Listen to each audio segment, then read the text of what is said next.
Hello everyone, welcome back to my channel the easy fact. তোমরা সবাই কেমন আছো? আশা করি সবাই খুব ভালো আছো। আমিও খুব ভালো আছি। তো আজ মিনি কিচেন রান্না করেছিলাম সয়াবিন। তো ভিডিওটা স্কিপ না করে লাস্ট পর্যন্ত দেখো। চলো ভিডিওটা শুরু করা যাক। তো আমি এখানে আলুগুলোকে ছোট ছোট করে কেটে নিয়েছি। মিনি কিচেনের জন্য ছোট ছোট করে তো কাটাই লাগবে, তাই ছোট্ট এক টুকরো আলুকে আবার ছোট্ট ছোট্ট করে পিস করে নিচ্ছি। আর এখানে আমি ছোট সয়াবিন নিয়েছি, তার সয়াবিনের মাঝখান থেকেও একটা করে পিস করে দিচ্ছিলাম। আর এখানে মশলার মধ্যে নিয়েছি আদা রসুন বাটা আর পেঁয়াজ কুচি, আর সয়াবিন আর আলু তো আছেই। তো প্রথমে পাতকাঠি দিয়ে ভালো করে উনুনটা জ্বালিয়ে নিলাম। আর আমি এদিকে কড়াইটাও বসিয়ে নিয়েছি, কড়াইটা গরম হতে লাগলো। এদিকে আমার উনুনটা ধরে গেছে ভালো করে, আর কড়াইটা গরম হয়ে গেছে, তাই তার মধ্যে দিয়ে দিলাম সামান্য পরিমাণে সর্ষের তেল। সয়াবিন কিন্তু নিরামিষ রান্না করলে বেশি ভালো লাগে আমার কাছে, তো আজকে আমি পেঁয়াজ রসুন দিয়ে রান্না করছি। তবে বন্ধু, এটাও খেতে হয়েছিল কিন্তু দুর্দান্ত। তেলটা গরম হলে হালকা নাড়িয়ে চাড়িয়ে দিলাম, আর তার মধ্যে দিয়ে দিলাম সয়াবিন আর আলু। আমি কিন্তু আলু আর সয়াবিনটা ভালো করে ভেজে নেব, না হলে কিন্তু টেস্ট হবে না, তার জন্য ভালো করে আগে ভেজে নেওয়াটা দরকার। আমি কিন্তু তেলের পরিমাণটা একদমই অল্প দিয়েছি, তোমরা বেশি করে দিও। তোমরা আমার সব ভিডিওতেই দেখো যে আমি তেলের পরিমাণটা খুবই অল্প পরিমাণে রাখার চেষ্টা করি। সয়াবিন আর আলুটা ভালো করে ভাজতে হবে, আর এইদিকে সয়াবিনটা দেওয়ার সঙ্গে সয়াবিন তেলটা টেনে নিয়েছে, তাই কেমন একটা শুকনো শুকনো দেখাচ্ছে। আমি তেল অল্প দিয়েছি বলে আমি আস্তে আস্তে জাল দিচ্ছিলাম, যাতে সয়াবিন আর আলুটা পুড়ে না যায়। এরপর আমি এর মধ্যে দিয়ে দিলাম সামান্য পরিমাণে হলুদ। লবণ আমি এখন দিলাম না, পরে দিয়ে দেবো। তারপর হালকা নেড়েচেড়ে আবার ভাজতে শুরু করে দিলাম। সয়াবিন আর আলুটা যখন দেখবো একটু লাল লাল হয়ে গেছে, তখন বুঝবো যে সয়াবিনটা ভাজা হয়ে গেছে। আমি এখানে বেশ কিছুক্ষণ ধরে ভেজেছিলাম। ভাজার পরে যখন দেখলাম যে লাল লাল হয়ে গেছে, তখন আমি সয়াবিন আর আলুটা তুলে নিলাম। তারপর সেই কড়াইয়ে দিয়ে দিলাম আরও কিছুটা পরিমাণে তেল।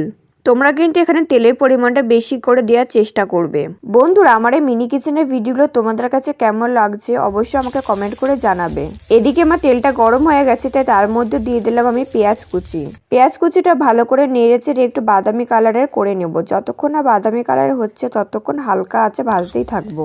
এখানে আমার পেঁয়াজ কুচিতে হালকা বাদামি কালারে চলে এসেছে, তাই তার মধ্যে দিয়ে দিলাম এই মশলার মধ্যে দিয়েছি আদা আর রসুন বাটা দিয়ে মশলাটাকে ভালো করে মেশাতে থাকবো।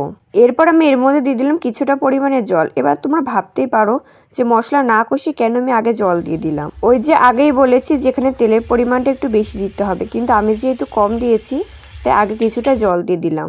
এরপর আমি এই মশলার মধ্যে দিয়ে দেবো সামান্য পরিমাণে লবণ আর সামান্য পরিমাণে হলুদ। তারপর নাড়িয়ে চাড়িয়ে তার মধ্যে দিয়ে দেবো লঙ্কার গুঁড়ো। তারপর মশলাটাকে কষাতে থাকবো ভালো করে। আমি কিন্তু এখানে কোনো কাঁচা লঙ্কা দিইনি, দিয়েছি শুধু ঝাল লঙ্কার গুঁড়ো।